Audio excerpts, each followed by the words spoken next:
Hey, everybody. Welcome back to What Are You Chasing? This is part two in a series that I am currently doing right now that is dedicated to self doubt and lack of confidence. Today, my guest coach and speaker with me is my good friend Jane, and I will let Jane go ahead and tell you a little bit about herself. Hi, Jane. Hi, Crystal. Thanks very much for inviting me back. I'm very grateful for this opportunity to speak to you again. Really enjoyed the last one. And my name's Jane Tennant. I run a coaching practice where a large part of the focus is around self-doubt, confidence, self-worth, however you want to label that. I think fundamentally it's still very much the same thing. Um, and yeah, so I just very much welcome the opportunity and to come back and speak about that specifically. Yes. Yeah, no, absolutely. I'm happy that you wanted to come back and speak on this because yeah, it's a big topic and it's a common issue with people, the self-doubt and the lack of confidence. And like you said in your coaching practice, that is one of the things you deal with. And I like how you said um um oh my gosh, self-worth. Yeah, Mm. whatever label you want to put on it. Same thing, right? It's still a label that we're putting on it and that we're associating with it and telling ourselves this is what we are. You know what I mean? 100%. I think, however you want to label it, it really sits as like a kind of keystone insecurity, and from Yeah. that comes a lot of other kind of limiting beliefs. If you doubt yourself, you think you can't, you think you won't, you think you'll never. So that those very statements lead into like far more nuanced little things, and that's how we then talk ourselves out of a lot of opportunities, or don't maybe apply for things because it's maybe we think it might be beyond us, or that I mean, I've never been a long distance runner. I would say I probably could never manage a marathon, but I'm pretty sure actually if I wanted to and I trained for it, it would be entirely possible. So yeah, it just sits as a real base to a lot of that insecurity that we talk about. Again, that's a very general term, but I do think the kind of confidence, self worth, again, whatever self doubt does sit really at the foundation of a lot of these other kind of limiting beliefs. Yeah. I agree with that 100% because yeah. I mean, I like that you said, that it sets a foundation. And it really does. It kind of sets a foundation and opens a doorway, right? For all these other limiting beliefs because that's what it is, to come in and come into play. I mean, if we're going to take on one limiting belief about ourselves and about our self-worth and our doubt in ourselves and our lack of confidence, well then heck, why not take on another one that says, like, yeah, I'm not worthy of this and I'll never achieve this and all of those things. It absolutely, I love how you say it's kind of a foundational thing that people build on because once they take it in, yeah, they start just applying, brick after brick Yeah, once again, and the brick after brick, then your confidence is so buried, your innate confidence is so buried that yeah, it's hard to recognize that it's still there. We really truly believe it's not. hmm. I like your brick metaphor. I was going to say maybe more like a domino effect, because once you've knocked the first one over, it can be quite easy to knock the rest of them over. And I, a lot of this can start in school. I know you and Vanna spoke about social conditioning. Mhm. Um, and just to speak to that for a second, you know, I recognised even early on in my own schooling, I had situations that clearly shaped thinking about myself. And whilst I know we all talk about an internal world, there are things that happen, and yes, one person could react to it without any bother, another person can react to it and really take it in. I mean, these are kind of human facts as to how we react to things. So remembering back to like my childhood, I remember like being in school and sometimes being singled out for falling behind in my work, ending up down at a desk in front of the teacher because I'd been talking, sometimes put out into the corridor or whatever, you know. But ultimately, what I really needed was just somebody to take a little bit more time with me, get me over a particular hill, and I could have probably ran quite nicely from there. But because the schooling separated you out, singled you out, I mean, even like the groups that they used to do in school, they were always by ability. I don't know if they'd still do this in school today, but certainly when I was younger, you had like your little coloured group, red, green, blue, and they all signified basically your ability. And that was primary school. And I just can't help thinking that these things start bedding it in. And then from that, you also start getting comparisons, you know. I'm not like them, or I'm not doing the same work as them, or I'm not treated the same by the teacher as them. And that's where you start getting all these stories built in, because you start seeing differences, comparisons occurring, and you do ask yourself, why? Do you know? So if you're building self doubt in children at such a young age, is it any wonder that by the time we get to adulthood, that maybe it's a little harder to kind of shift, or our perception of what our problems are maybe a little bit deeper because they've maybe went on for a little bit longer.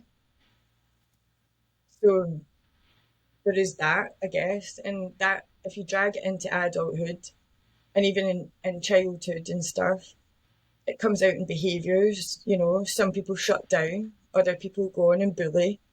Like, there's Yeah. the consequences can be quite huge when you get further down the line, you know? Yeah. I'm first of all, yeah. I love your picture too. The domino effect. You push that first one over, and yeah, all these other ones start falling over too.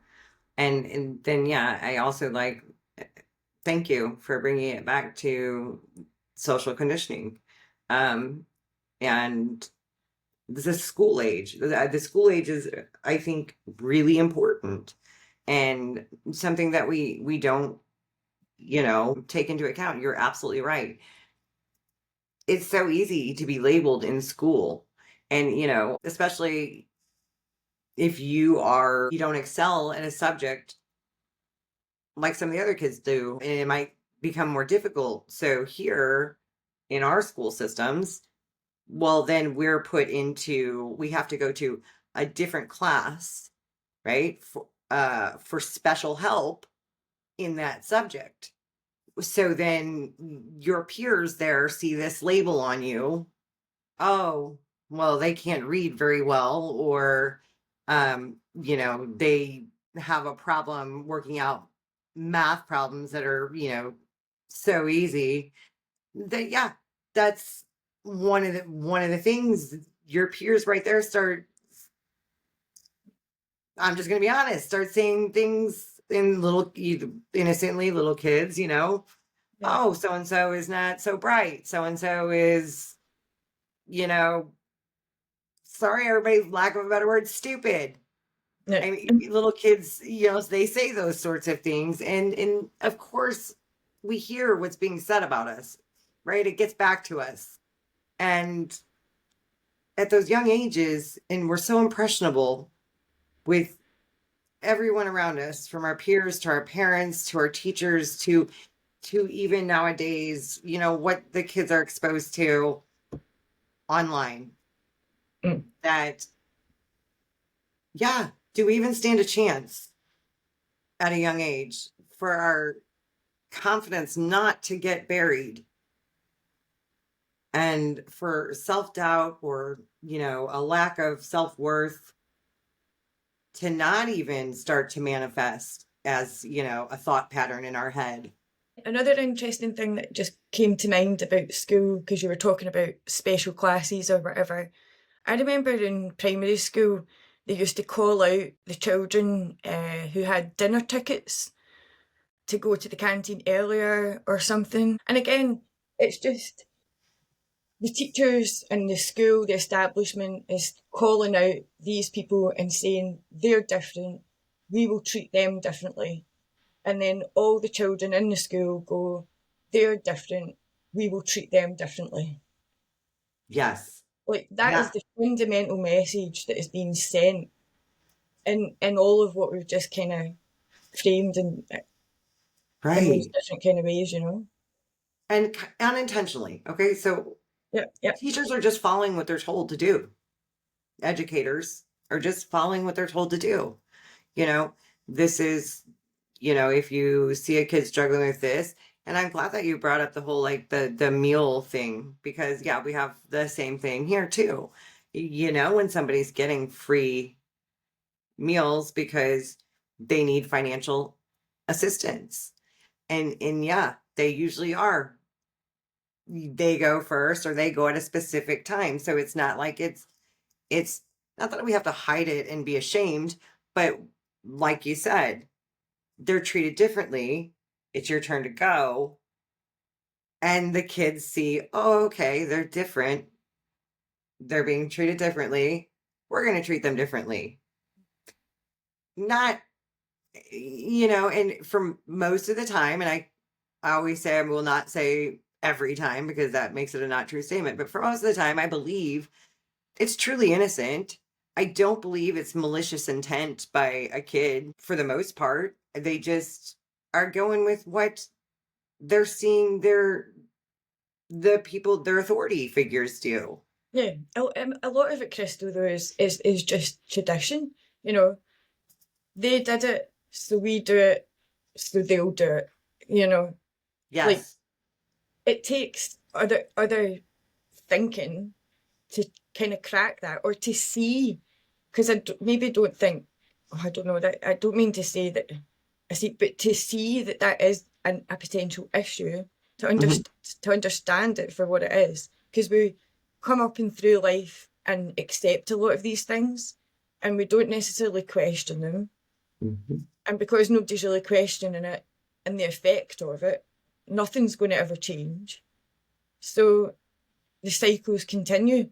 And okay, sometimes, you've always done something a particular way. That can work and it's completely great, but it doesn't work in every circumstance Yeah. and it doesn't work in every situation. And sometimes things just need to evolve. Now, I say that obviously with the caveat, I don't work in education just now or anything. So I don't really know what's going on. I don't know if they don't do these things any longer, what we were talking about, or if they Right. do have continued to do so.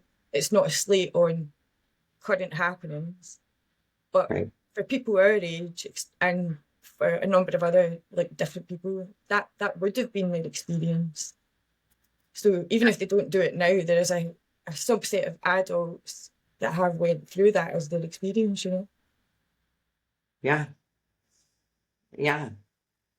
And I think that one of the things that I want people to realize, and for people to know, is that self-doubt is not a reflection of your inner capability ever. It is simply a temporary thought pattern that you're stuck in. It's created by your thinking is what's going on. Because yeah, over the years, and the years pile up, and once upon a time, I was in this special class, or I needed financial assistance, or something set me apart from others. And we carry that moment with us and kind of develop on it from there. And then, yeah, so we don't even realize that we're keeping ourselves, we're keeping ourselves in that state of self-doubt, living from a lack of confidence, so to speak. Because, like I said in the first episode of this, everybody has confidence. It is innate, whether you believe me or not. I'm telling you a truth. It's there. It's just covered up. Um, but yeah, if more people could see if they're thinking And a I thought think, pattern. yeah, I think that's why I see it more as like a domino effect, because you could have this little incident, whatever happened here, and then another one there, and then it, I know because I've seen it in my own life, these things can snowball. So once you think that, you can't do something here, then you can't do something over there, and then, oh, well, I've never been able to do that, or, whatever. Like school for me is key to that, because I came out of school, whilst I got to 18, I completed like my 13 years that I had to do in school. I finished at 18, not 16. So I made it to the end of school, got some qualifications off of the back of that, not as many as a lot of my peers, but I still got some qualifications, some hires. And whilst it was enough to kind of get me to uni, I had all that dragged, all those old stories into uni, and I just struggled. I had and he's still a very dear friend of mine, a friend who I used to send through my essays because I needed to make it up to maybe like 1,200 words. And I was sitting at 800 words. And for the life of me, I could not find the words to get this up to the level that it needed to be. It was just, I found it impossible. It was so hard. And then, like, 10 years later, so also just to tell you, in that time, I went and got myself like tested for dyslexia. So it came back that I was dyslexic. And then I can't think when that would have been, maybe like early 2000s. And then maybe around about the end of the 2000s, like closer to 2010, I got reassessed and I was told I wasn't dyslexic. And I couldn't understand. I thought this was I had a very fixed mindset on some things, and labels I think we discussed this in the last podcast about how labels can seem like very permanent and very fixed. And so for that to just disappear in an assessment, I mean, it didn't just disappear, but it was, a label was gone. It was I allowed it just to fall away, and that allowed me to go back to university in like 2010. And I went all the way through the 4 years. I went on to do a master's. I wrote 2 dissertations. I struggled to keep everything under the word limit because for some reason I found a topic I quite enjoyed, and I knew what I had to do because I'd been introduced to academic writing a good few years beforehand. So I had an idea of what I needed to do. I found things that I was passionate about and wanted to speak about in essays. And it just led to like a totally different position for me in terms of like how I considered my academic skills, because I wasn't academic before, but now I'm sitting with a master's, and whilst it's not related to what I'm currently doing, it's still proof that that story just doesn't exist at all. Like that was a load of rubbish. And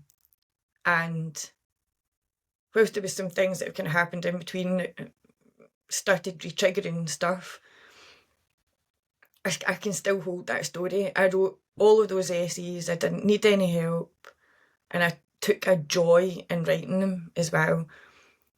So you can always do things. There's nothing you can't do. I had really previously written myself off in terms of academia, but to then go and get a master's is from the University of Glasgow as well. Like, you couldn't have paid me 10 years prior to that to believe that I would have ever managed to have done that. So, and I don't think there's enough money in the world that you could have paid me to believe it. So it just shows you that You can turn things around. You can do things. That isn't that you're incapable. It's just that you've either been told or have somehow been led to believe that you are. Yeah.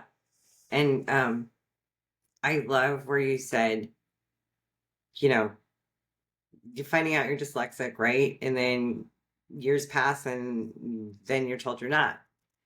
And then that label fell away, right?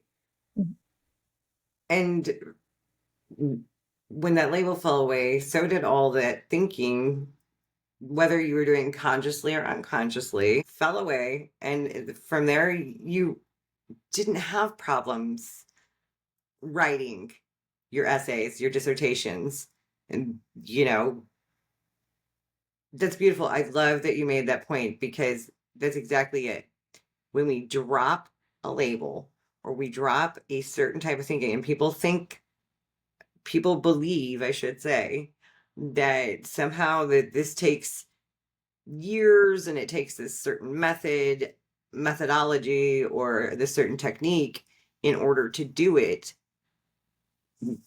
No, no, because like you said, you just dropped it just like that. Nobody had to I don't know, but I'm going to assume nobody had to walk you through and say for, the next 3 years to convince you that you were no longer dyslexic. It just, the thinking went away. And I was just thinking back to another. I don't know if it's a conversation we've had, like not in a podcast or if it was in that last podcast, but like, oh, I kind of lost that there. Yeah. But I was just thinking, like, oh, that's what it was about expert opinion, okay? Hmm. And I think it was separate to the podcast, but Hmm. how people can be told that they'll be like in pain for the rest of their lives or whatever by a doctor, how a doctor can tell you that something, I don't know, and then it seems to be so. Similarly, what happened with my dyslexia thing was when the woman told me that I wasn't, and I was so confused. I was like, how can I be this in one way, but now I'm not? And she just told me, and I do not know how, if this is even true. She's like, you can learn your way out of it. And see, when I think about it now, I think that was a super impactful statement that went into my head and changed a lot of stuff. I didn't even realise it until now, until I've pieced a few good things together whilst we were talking. But I think that's the case, that expert opinion can, people take it as writ. So I don't know what the reason was for being get given a diagnosis of being dyslexic, and then all of a sudden, well, not all of a sudden, but a few years later, not being. But when that woman told me you can learn your way out of it, I think that triggered a massive change in my head that I didn't even realise, because it made a huge difference to my approach to like you're going back to university. Yeah. Yeah. And so what I hear from that is that, you said it made a huge difference for you to go on, to go back to university, right? And so what I hear from that is that a brick or whatever you want to say, a layer that was covering the confidence before inside you of saying, nah, you're not going to be able to do that. That brick was taken away. That limiting belief and uncovered a little bit more of that innate confidence and showed you, well, oh my God, it is possible. I believe I can do this. Well, in fact, you know what? I know I can do this because I'm gonna do it, and you did do it.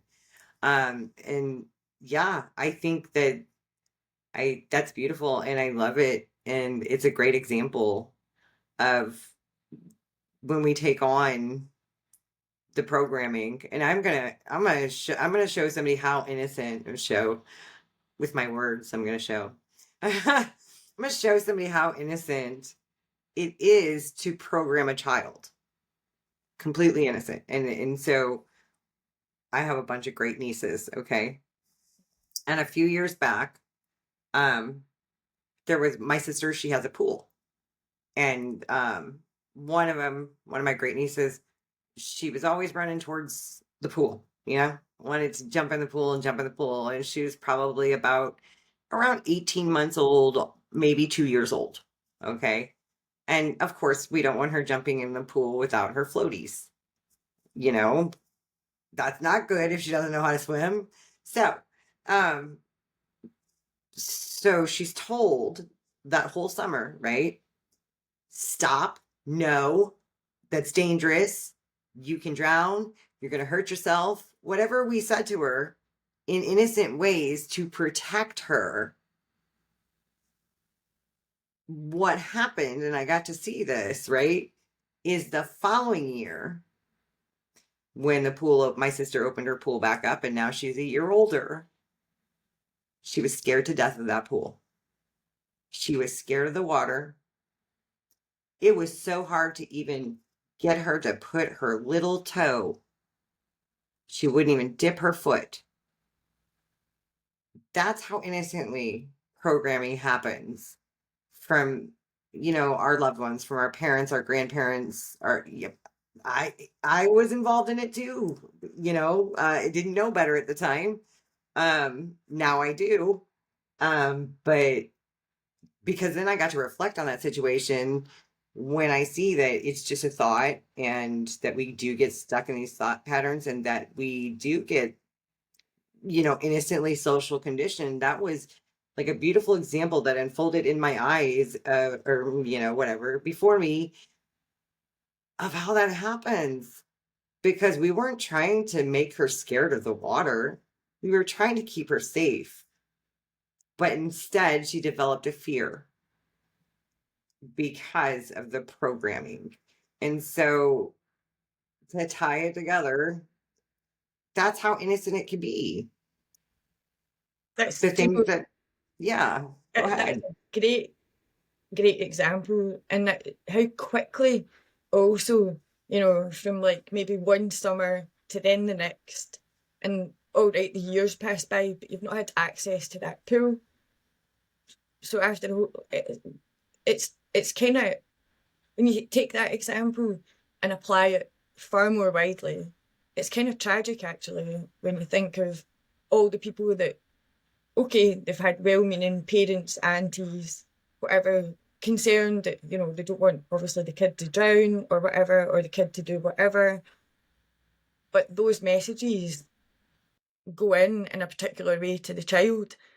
And this is a great example. What that's just done is instilled fear of a pool. And she was so excited about it the year beforehand, you know, and who knows, maybe like if that she could have been a really good swimmer, but there might always still be a wee fear, like throughout the rest of her. Who knows? Like you just don't know how these things will actually play out in the long run. And I think that's why it's just so crucial how, like, we speak to children, speak to each other, and deal with matters that are there. If you need somebody to do something a bit more or whatever, like being kind of critical of them, I don't reckon will get more out of them. It's probably not going to happen. You need to approach people in a different way, and I don't think fear is a good driver for anything. Really, at the end of the day, I watched the MotoGP riding, for example, and these guys could be very, very fearful, but they are very, very focused on like keeping that thing rubber side down, and making sure that they win or whatever. So, like, these people weren't around people who spoke about scary things to do with motorbikes. Do you know what I mean? And they know scary things happen with motorbikes. They know. People die. I've seen it happen many a time on races, but there is obviously a way that these fears don't have to sit with you, and you can get on and do what you want to do. And I think the MotoGP riders are a good example of that in a way. It doesn't have to exist, if you know what I mean. Yeah.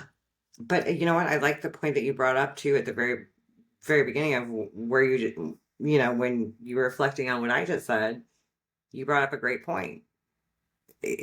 Something that I don't think that we do consider. We'll talk all the time about programming, right? And social conditioning and how a lot of it takes place at a young age, school age, all those kinds of things.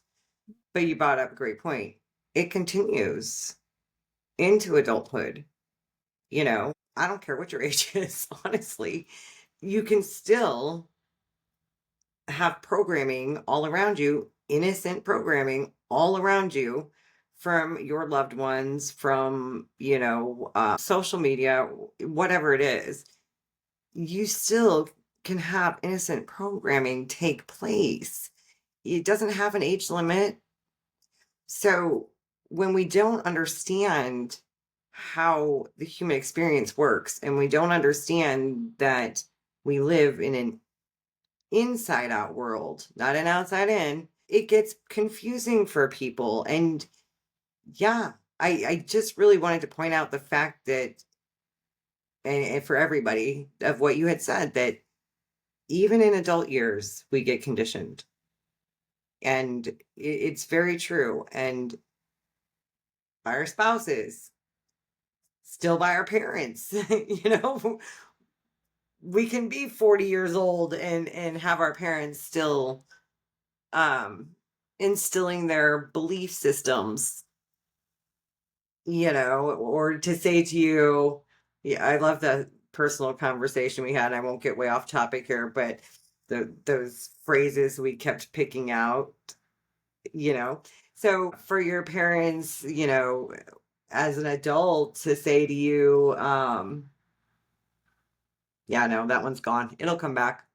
See, it happens to me. Like I say it every time. If you guys aren't used to it by now, it's gonna happen every time. But it'll come back to me. Because it was about something, in our adult years that our parents might say innocently to us, but it's still a type of programming. And they are just trying to still do their best with what they have available to them. And they believe that they're protecting us and helping us and all those things. And I'm not saying that they're not. I'm just saying that sometimes it's not necessary, the things that are being said, especially to obviously like kids, but especially to just people who are just not aware yet. Just not aware yet that life doesn't have to be like this. Like life doesn't have to be full of self-doubt and feeling like you have no confidence. Life despite what's going on in the world outside, life can be life is absolutely beautiful. I'm rephrasing it because from my point of view, life is absolutely beautiful. And I am not ignorant to the fact of wars going on in the world and division and all of those things. I'm just saying that when our programming is taken, stripped away, I like that way better. Peeled away, stripped away, whichever way when you want to put it. When we see for ourselves that confidence is here, peace is here, our innate wisdom, our well being, it's all here, it's all intact, it's been there, just gets covered up. When we see that, it opens up a whole new world, I want to say. But you know what? It actually opens up the real world, the world we were intended to see before the programming, before fears are instilled, before conditioning, the world we were meant to live in the way we were meant to live it. And yeah, so confidence is Confidence is a big one. Because how many times has someone said to you, possibly, okay, yeah, I just don't have the confidence to do that. I've heard that lots of times from people. I've heard it lots of times from myself as well. Okay, you're right. Me too. Guilty. So guilty in the past of that. Yeah, I don't have the confidence for that. Do a podcast? What? Nope. Uh-uh. No way am I gonna, no way am I gonna sit here and record myself talking on a subject for people to see me. Nope, not happening. That once upon a time, that would have been me. I would have said, no, crazy. Mm-mm, I don't have confidence for that. That's what I would have said. Something that I was thinking about in terms of like, the social conditioning, and something I think maybe people recognise a wee bit more than that kind of separation thing we were talking about earlier. But again, it comes down to again another form of separation. But even how we treat like little boys by comparison to little girls, and the words that we use towards little girls, and the words that we use towards little boys, you know, it does have an impact, because then I think a lot of girls do end up like playing it small. And why? Because tradition, things have been passed down, these words have always been said, so we will always say them, that kind of thing, that has impacts, like, and can have impacts much further down the line for people than just like their immediate childhood. Or maybe it doesn't even kick in their childhood, because you just go along with these things when you're a kid.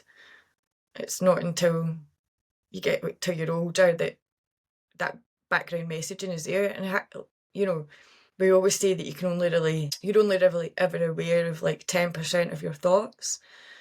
So in that 90% of your thoughts are all these background messages that are all kicking around, like eating away at you, stopping you from going to do something, trying something new or whatever, you know and you just have like these little fears that have been bedded into you as like a child. Yeah, you are absolutely right. What's said to little girls and what is said to little boys, and what an impact that has when it comes to confidence, and because yeah, in certain belief systems, okay, and I I talked about I think I talked about belief systems in the first part of this. You know, our value systems and belief systems that we're born into, from the 1910s, 1920s, they change, right? Um, so yeah, the things that are said to little boys and the things that are said to little girls are totally different. Now, I am not saying, I'm going to clarify for everybody, I'm not saying that one is better than the other, because here's the thing, they are treated differently for the most part, right? But gender aside, each one of them can have something said to them where, oh, well, why can't you be more like that little boy? Why can't you be more like that little girl? We innocently, okay, like your kid's acting out at the grocery store, or out somewhere out in public, you're and throwing a tantrum. Maybe they're tired, maybe they're hungry, don't know, but let's say they're throwing a tantrum. And yeah, how many times you said, look at that kid over there, they're not acting like that, why can't you act like that? Again, so innocent. 100%. And again, that comes back down to what I was saying about, that basic message is, oh, they are, and you are, and you're like, or they are, I am. Yep. You get into the I am label, and then you start bringing that into your identity. And this goes back Yes. to, I'm sure we were talking about this in our last podcast, about how you drag that into your identity and you're like, I am this, I am that. And it's instilled whilst you're younger and you don't question it. I mean, I think if somebody said, oh, you're this now, I would 100% question it. I would question the person now making these statements, because I know that they aren't true. Mhm. So but where's a kid's not in a position to advocate for themselves in that kind of way, you know? Right. They'll just take it in and take it as read, and that's it. Yeah. That's who I am. Yeah. Yeah. And gosh dang, you just have so many good points. That's another good point. The I am statements. Mm, The I am statements. They are instilled into us from a young age. And yeah, they are I am. mm, And so I've said before, to people, you have to watch those I am statements. Okay, because what you are doing is telling yourself, okay, your personal mind, what you are. And we'll go a little bit in here. So your unconscious mind is hearing this as well. Okay. And your unconscious mind will, I mean, it'll take it on. Say it enough times, and your unconscious mind will make it a true statement. Meaning that is what you'll see. And so then now I'll bring it back to three P's. Say it enough times. What you're doing is creating a thinking loop. Okay. You're telling yourself the same story, the same story, the same story. And then you're going out and living your life in the world and you're wondering why the hell is nothing changing? Why is everything always shitty, always negative, always whatever, right? I'm going with that part there, that kind of part. But yeah, it's when we see that we're the only thing that is happening is our thinking. Like you were saying, the thoughts, we may not even be aware of these unconscious thoughts that we're thinking about ourselves, not having the confidence to do XYZ because we've taken on so many times I am, which I am statements don't always have to be negative. There are positive ones, right? There's the positive affirmations. I am powerful. I am, but no, when we take these on and we're taking them on as identities and labels, what's really happening in our minds is we're taking on a certain pattern of thinking and a story that we're continuously telling ourselves on repeat, repeat, repeat. So if you keep repeating the same story inside your head, absolutely, the world is going to look exactly the way you're telling yourself it looks. Whereas when I said, I think the world is beautiful, I know there is shit happening out in the world, but I think the world is beautiful because I see it differently. Because thankfully, I found my ways to the principles and I'm not stuck in any of my old stories anymore. I'm not stuck in anger. I'm not stuck in fear. I was anger for, almost my whole life. And fear, from everybody that knows my story, about 6 years now of fear. Yeah, about 6 years of like true gut wrenching fear, right? Um, I'm not stuck in those anymore because I know that they're just stories and it's not truth. I don't have to live there. I don't have to stay there and I don't have to buy any of it.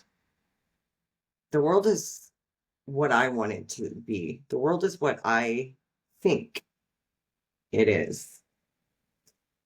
Hopefully, you guys caught on to that. It's what I think it is. Do you understand what I'm saying? Sometimes I feel like I'm just babbling. No, and I would say that another thing that, uh, like, what's going on out there, uh, and I think you mentioned it a couple of times, is just the social media. And I know many of us have said, like, I'm quite glad that, social media wasn't around in my day or whatever, because it would, I don't know, I think it's incredibly hard. It's like 24 hours, it's in your face. I was reflecting there, thinking, Yeah, have you ever heard of that Baz Luhrmann, the sunscreen song? Have you heard? Probably not. No. You should go and check it out. It's really interesting. So basically, Baz Luhrmann is like a director, but he did this sunscreen song, and he speaks the words. All the words are from advice from agony ants, like across a Mhm. number of newspapers, or I don't know how he pulled all this stuff together and made up all these little chunks of advice in a song format. Um, and there's loads of good lines in it. But the one in terms of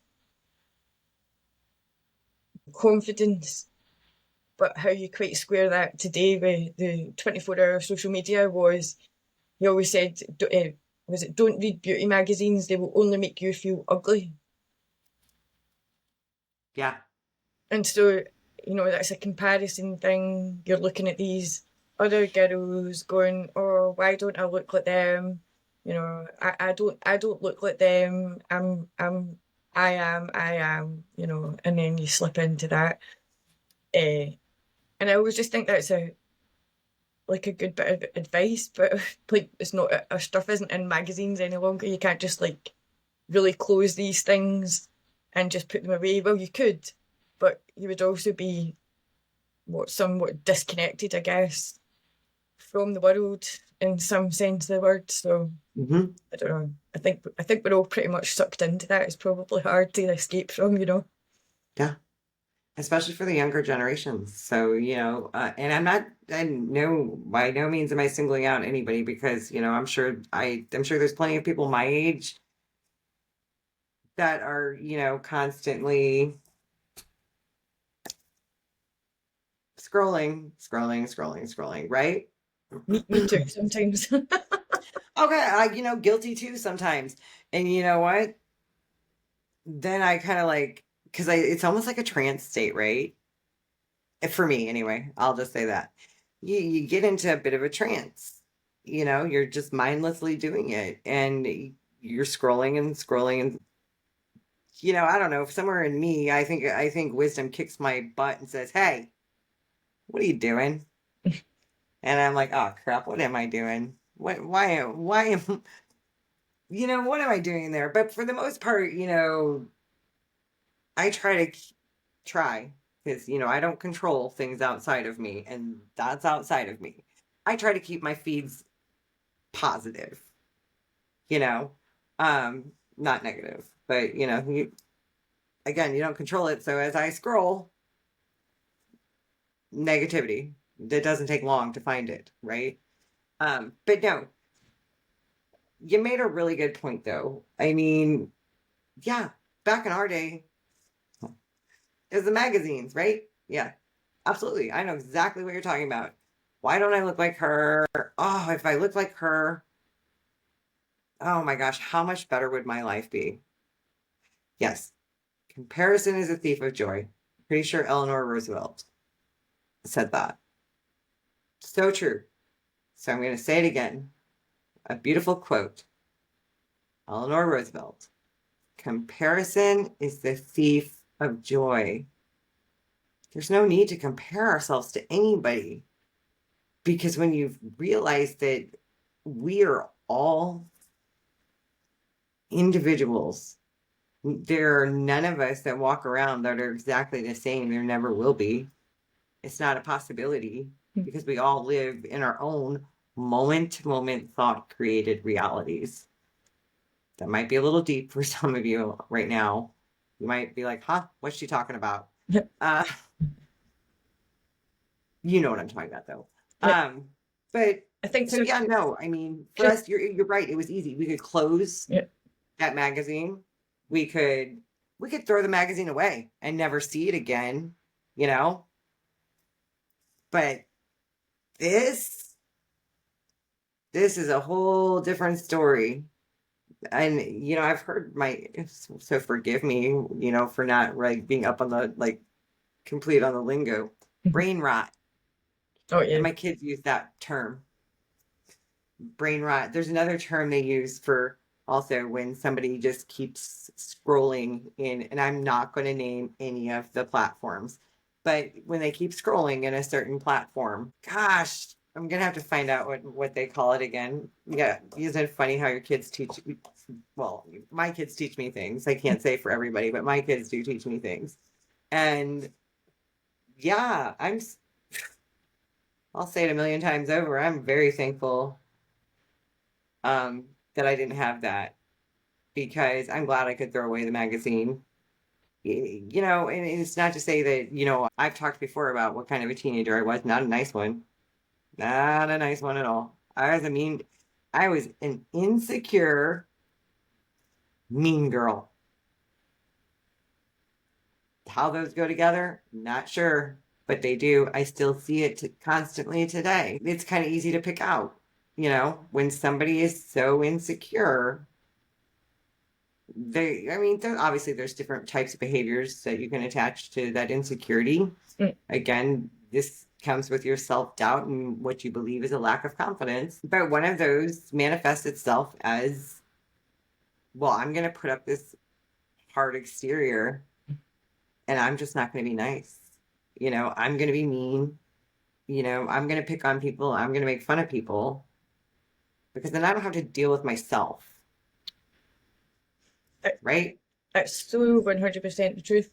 And I think I said it earlier, there are two kind of extreme outcomes from a lack of confidence or whatever. And that's either people shut down or people can Mm-hmm. become mean. And Mm-hmm. then the worst combination is somebody who's mean from a point of insecurity and someone who shuts down from a point of insecurity. Like, when those two people meet, it doesn't ever work out well. So, because neither really understands the other, um, and both are avoiding themselves. Yeah. Yeah. You're right. Because those are the two I most common manifestations of our insecurity is either anger, yeah, or whatever, mean,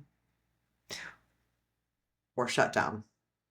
And yeah, when you take the insecure mean and the insecure shutdown and they meet, it's never a good thing. Okay.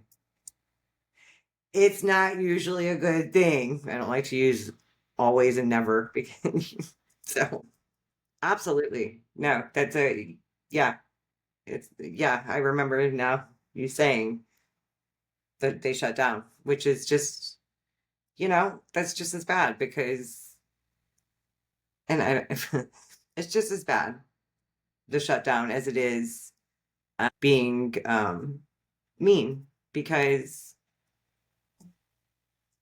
in both ways, that person is suffering in a misunderstanding that can be so easily resolved. And I see this now, and I'm right there with anybody who would be struggling in there, because I was there. I was there. I didn't do anything magical and special. Like, I didn't do years and years of work or anything like that to get out of it. I just happened to be fortunate enough to stumble upon and I don't believe in coincidence, but I'll just say to stumble upon a path, which was obviously put in front of me for a reason, that truly opened up my eyes to the human experience, to thought, mind, and consciousness, and how we use our free will. So, and how all of those things create the reality we live in, not the outside world. So, really quick, I'd love to touch on this point before we wrap up and see what you have to say about it too. Because I started to, I think, on part one, but then we didn't really. Your confidence is never, ever, ever, because it's innate, your confidence is never going to be outside of you. It's never going to be from something else. You're not going to gain confidence from having that job promotion, having that sports car, having that dream home, having that perfect relationship, no such thing, having, having, all those things. Nowhere in there is there confidence. Nowhere. Because confidence is inside. You know what I mean? Yeah. The external fixes. And I think to make a comment on that, I think I would go back to school because I'm thinking what really jumped to mind there was, qualifications and stuff, you know. So not only are you uh, differentiating for ability early on, but then everybody starts striving towards like these exams and stuff. And in order to be a good student or whatever, you need to be like passing your exams and getting things. So Mm-hmm. what the whole thing of achievement and getting these things, and then go to uni. So as much as what you're saying is true, and I can see that for myself, we have geared our world up to do the opposite, or at least frame your world as the opposite. Um, if that puts the point across, right? But that, and then I don't know, you're meant to go and do this, and then you're meant to have like a house and a partner and kids and A, B, C, D, E, F, G, all the way down the line, just meant to hit all these markers. And so when people don't hit these markers, then you start to think, oh, well, they've all got that over there. I don't have that over here. And then you start going, oh, I don't, I haven't, I do, but. And then you start this process again, and you can do that in your adulthood. I say this because I have done it so much to myself. Um, and I sit now at the age of like 43 years old. I don't have a partner. I don't have kids, and as much as people have opinions of that, a single woman or whatever, at the end of the day, I didn't really get here out of total choice of my own in many respects, although Mm-hmm. a lot of the choices I made did lead me here. Um, so, but you can't decry people for not missing markers, and you can't decry yourself for not missing a marker. Like, that's just life. I did a lot of like family history stuff, and back in the day before like you had a welfare state, etc., and like benefits or whatever, people ended up in poor houses, or workhouses, and I've seen that, and I don't know, I think is it people maybe from like the 1700s, 1800s in my family, a couple of them I've spotted ended up in a workhouse or a poor house. And you're like, that's just incredibly sad because if they'd been born today's age, things would have been different. They would have probably been supported, had a house or whatever. But that would have still filled a lot of people with shame, but they obviously didn't hit certain markers of what society deemed to be correct, and therefore they've just slipped off the the path of what's marked out for you as such. But this is all social conditioning.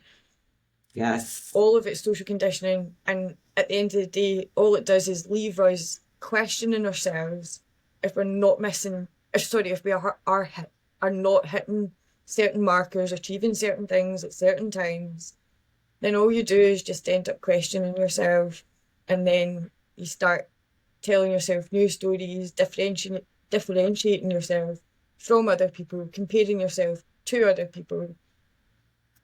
Like Yes. it, the cycles these things create is incredible when you start actually breaking it down.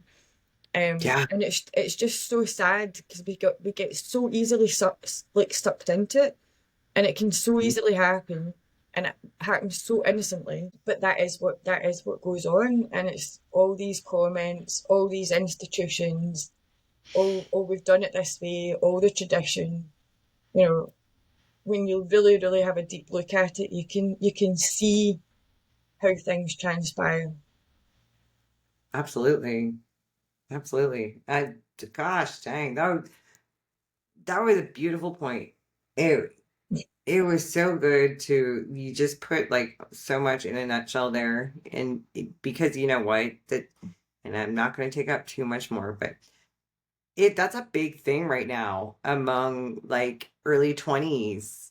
Like I say that because I have kids that age, and it's a huge thing of that comparison of looking around and saying, well, oh, they have this degree, they have this relationship, they own this, they have that.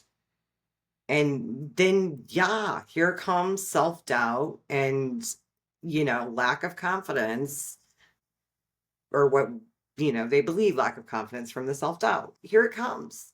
Because, again, comparison to other people and believing that it is external, your confidence, that you have to have these certain things, like you were saying, in order to be, you know, looked at by society in a different light, in a different way. And so, yeah, I love that because you know what? I don't care how many certifications I ever have, you will never see them. I will never have them on display because it doesn't matter. I'm just saying for what's going on now, right now, that I see in my world around me is the comparison among the younger generation of, oh, I'm behind in life. I'm behind because this person, they've got this, and I do not. Who says? Society. But other than that, who really says? Nobody. It's made up. It's made up expectations. It's made up belief systems that once upon a time, somebody came up with the idea of, oh, hey, by the age of, and this is just fake, okay, but this is an example. By the age of 22, you should probably be married and start a family, right? That would be a totally, if that was accepted as a norm, and then 22-year-olds start looking around, men or women, and saying, oh my gosh, I don't have a partner, I don't have a husband, I don't have a wife, or whatever, I haven't started a family, oh, I'm behind, blah, blah, blah, blah, blah, blah, blah. That is the social conditioning. It's crap that's made up and instilled into us. And it just helps that self doubt just keep on tugging right along with us instead of starting to shed those layers in our early 20s or something, late teens, early 20s. Oh, here comes a new set of, oh shoot, I'm an adult now, and okay, I should have this done and this done and this done and this done, and I don't. Oh my gosh. And then the I am statements, the negative ones. I am behind. I am not good enough. I am, all those things. And it's a vicious, vicious cycle. It's a vicious, vicious cycle when you don't see that you are stuck in a misunderstanding. And there is a way out. And not to downplay the principles, because, it's a profound simplicity. It's a simple way out, but it's extremely profound.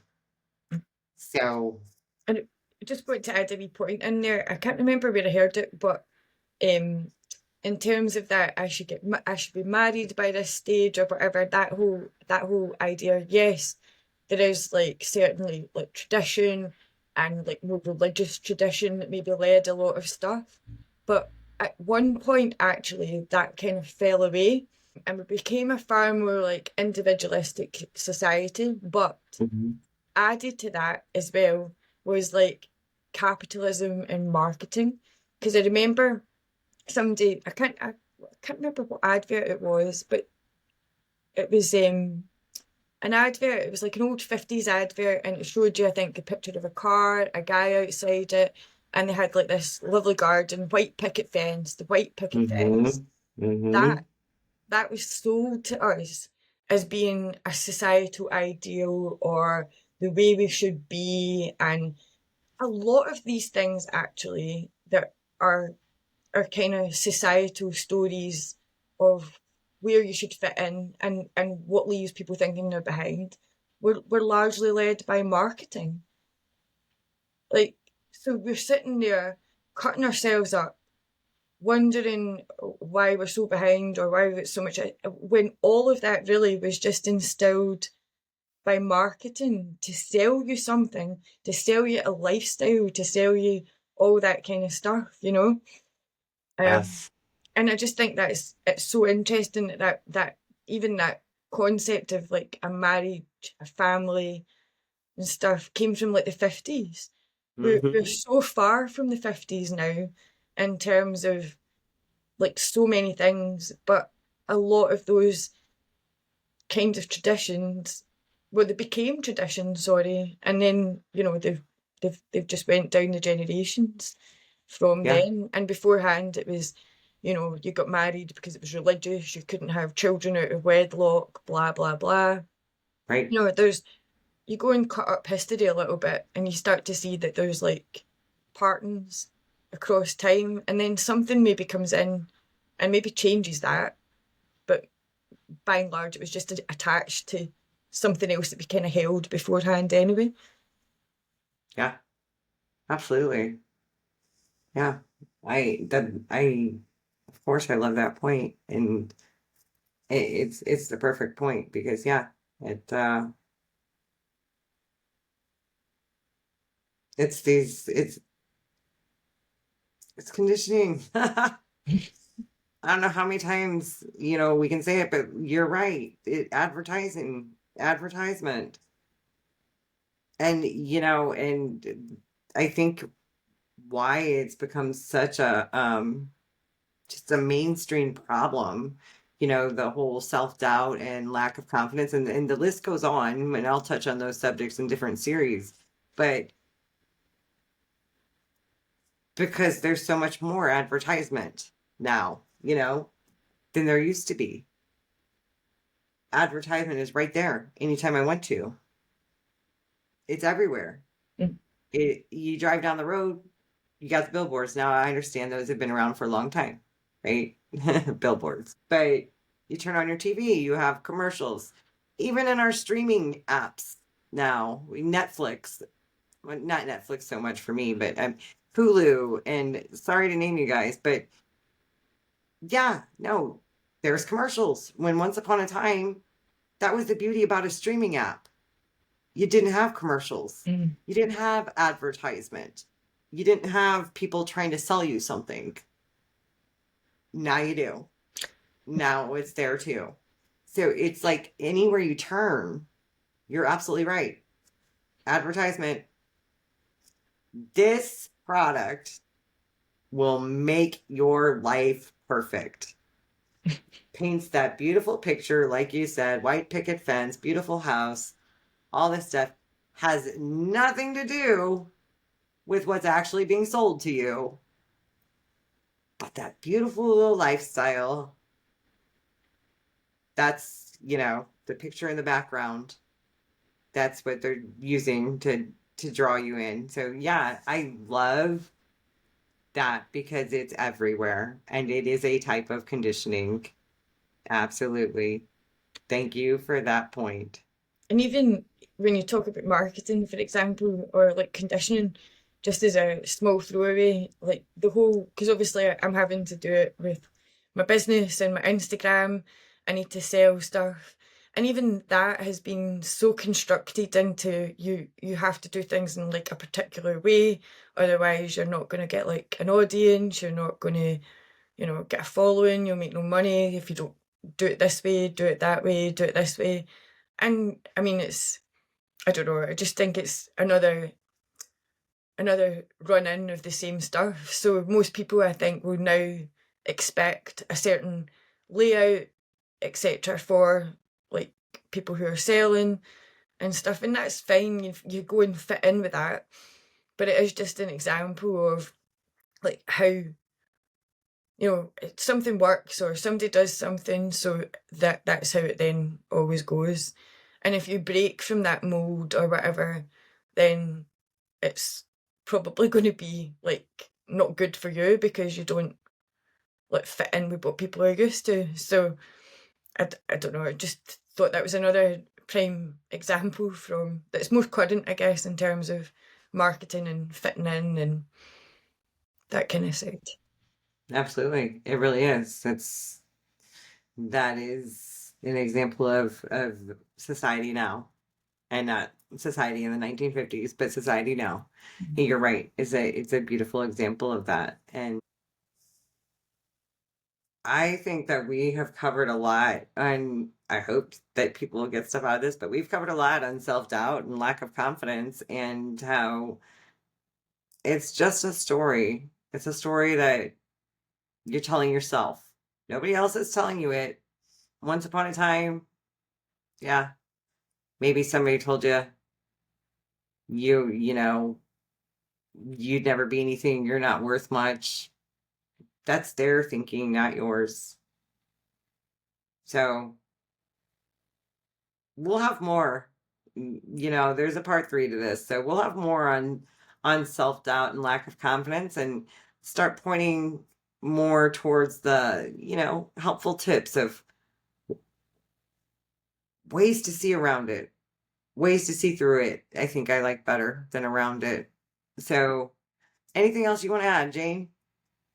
No, I think that's been quite a good wee conversation today. Yeah.